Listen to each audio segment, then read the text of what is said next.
Hello friends, আমি চলে এসেছি আমি কার্তিক নতুন YouTube channel to side kitchen. আজকে আবার একটা নতুন রেসিপি নিয়ে। আজকের রেসিপি হচ্ছে বাঁধাকপি ভাজা।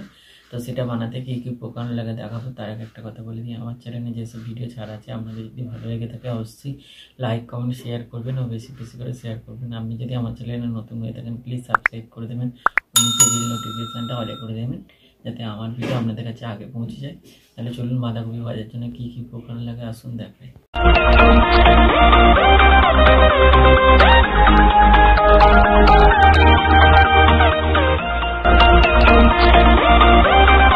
চলুন তাহলে বাঁধাকপি ভাজার জন্য কি কি উপকরণ লাগে দেখিয়ে দিই।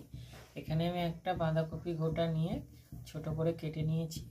এখানে পরিমাণ মতো নুন নিয়েছি, পরিমাণ মতো সর্ষের তেল নিয়েছি, এখানে পরিমাণ মতো চিনি নিয়েছি, পরিমাণ মতো হলুদ নিয়েছি, 3টে শুকনো লঙ্কা নিয়েছি আর একটা পাকা কাঁচা লঙ্কা কেটে নিয়েছি।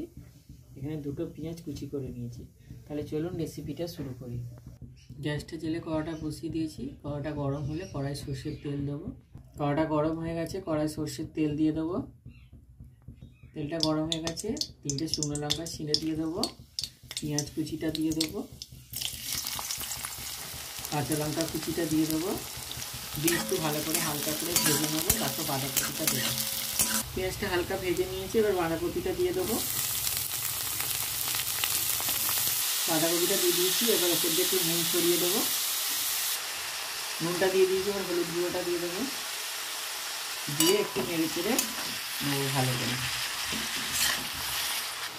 করে নেড়ে চেড়ে নিয়েছি। এবার চাপা দিয়ে 5 মিনিটের জন্য একটু হালকা করে ভাপিয়ে নেবো। 5 মিনিট হয়ে গেছে, ঢাকনাটা খুলে দেখবো। একটু নেড়ে চেড়ে নেবো।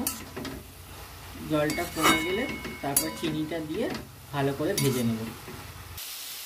একটু হালকা করে ভেজে নিয়েছি, এবার চিনিটা অল্প করে ছড়িয়ে দেবো, দিয়ে ভালো করে ভেজে নেব। চিনিটা দিয়ে দিয়েছি, এবার একটু হালকা লাল লাল করে ভেজে নেব। আমার বাঁধাকপি ভাজা রেসিপিটা হয়ে গেছে, এটা নামিয়ে নেব। দেখুন আমার বাঁধাকপি ভাজা রেসিপিটা হয়ে গেছে। এই রেসিপিটা যদি আপনাদের ভালো লেগে থাকে অবশ্যই লাইক কমেন্ট শেয়ার করবেন ও বেশি বেশি করে শেয়ার করবেন। প্লিজ সাবস্ক্রাইব করে দেবেন, আমাদের পাশে থাকবেন। চলুন তাহলে দেখা হচ্ছে নেক্সট ভিডিওতে।